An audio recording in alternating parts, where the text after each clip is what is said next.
Nos vamos a hablar un poco de la actividad económica. Hablábamos con el vicepresidente de la General Motors en el comienzo del programa, con Federico Vejero. Bueno, ahora vamos a volver al rubro de los autos también, porque hay un apellido muy vinculado al sector automotor en la provincia de Córdoba, como es Tagle.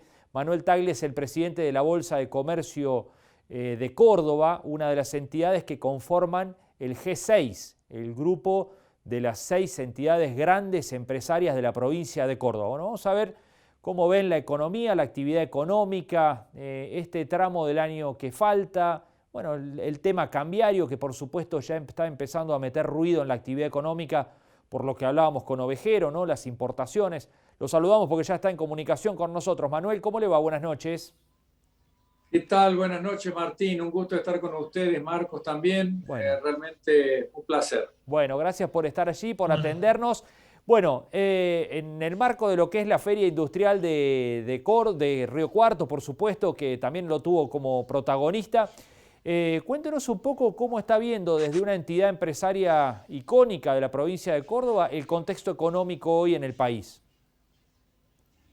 Bueno, lo vemos con mucha preocupación porque creemos que el rumbo económico que tiene la Argentina desde hace un par de años eh, es un rumbo equivocado que está generando un gran desánimo en el sector privado, en el sector productivo de la Argentina, porque hay demasiadas intervenciones del Estado en la economía, demasiadas regulaciones, demasiadas prohibiciones, demasiados controles como el tipo de cambio, el famoso cepo cambiario, y eso no hace otra cosa que generar grandes tensiones en la economía.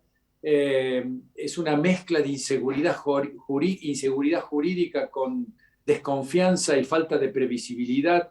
Y si hay algo que los empresarios no convalidan es la falta de previsibilidad sobre el futuro de la economía para invertir, para desarrollar las empresas, y lo único que hacen es sostener la actividad, pero no hay progresos importantes en la actividad empresaria.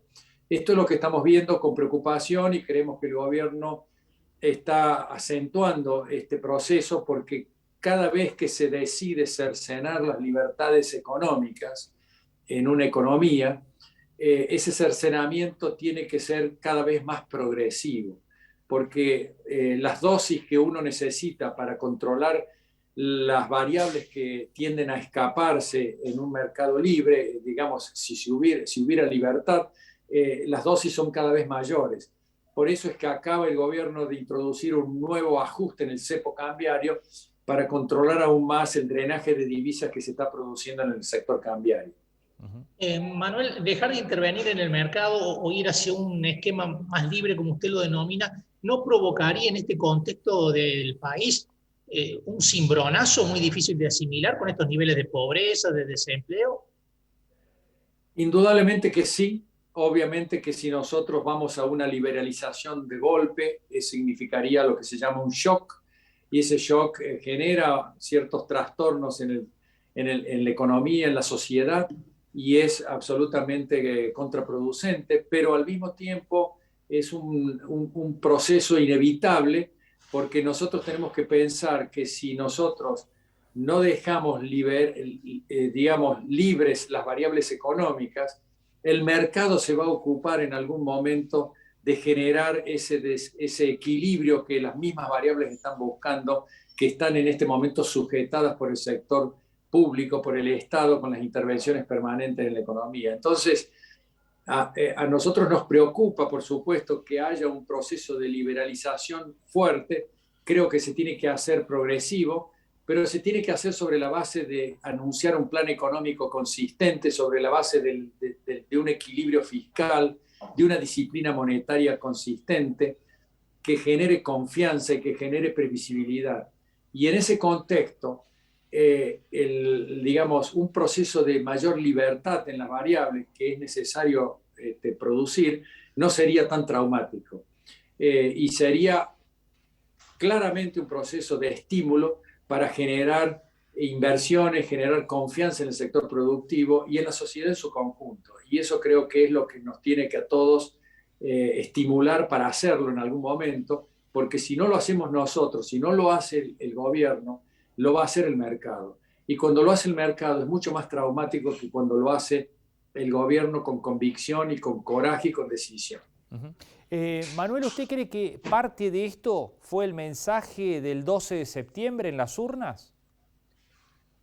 Sí, yo creo que ha sido un resultado esperanzador de que la sociedad no convalida más este populismo que promete un bienestar artificial, pero que en definitiva es efímero y dura muy poco y no se consolida con el tiempo. La gente ve que, la sociedad ve que no tiene un progreso realmente consistente y sustentable, y por lo tanto ha llegado a la conclusión de que hay promesas y políticas que no llevan a ningún puerto. Y creo que el populismo ya ha llegado a un desgaste tal que la sociedad lo ha advertido. Y tanto es así que los sectores más vulnerables, los sectores de menores recursos, también le han dado la espalda a estas promesas permanentes del sector público, del gobierno o de los sectores políticos que pregonan estas políticas y que en definitiva no resuelven los problemas que la sociedad busca, que es mejorar su bienestar, progresar, encontrar un empleo digno y dejar de depender del subsidio, que es en definitiva una actitud que es indigna para la sociedad en su conjunto y que genera una pobreza que cada vez es más preocupante en la Argentina y más inexplicable con los recursos que tiene Argentina. Que Argentina esté con un nivel de pobreza de casi el 50% y con una marginalidad que está arrimándose al 20%, realmente es incomprensible. Y esto es lo que tenemos que cambiar. Si no cambiamos el rumbo económico, cada vez va a ser más grave la situación económica y el mercado se va a ocupar de restituir los desequilibrios. Pero la clase política tiene que advertir que la sociedad ya lo advirtió con estas elecciones y que tiene que realmente hacerlo, porque si no va a ser peor. Manuel, las últimas vueltas de tuerca que el gobierno le dio al cepo pueden complicar aún más a la industria, a la producción. Por un lado, las importaciones y esas importaciones que también se utilizan para la industrialización. Y por supuesto, cuando yo mencioné que hay demasiadas intervenciones del Estado, prohibiciones, son las prohibiciones que se introducen a través del cepo cambiario. No se puede comprar dólares. Inclusive ahora han ajustado a un poco más aún la compra de dólares en el mercado de estos contados con liqui. Pero la brecha cambiaria que hay en este momento es intolerable, genera tensiones realmente imposibles de sostener en el tiempo. Los productos importados tienen una gran demanda a un dólar de 102 pesos, 103 pesos.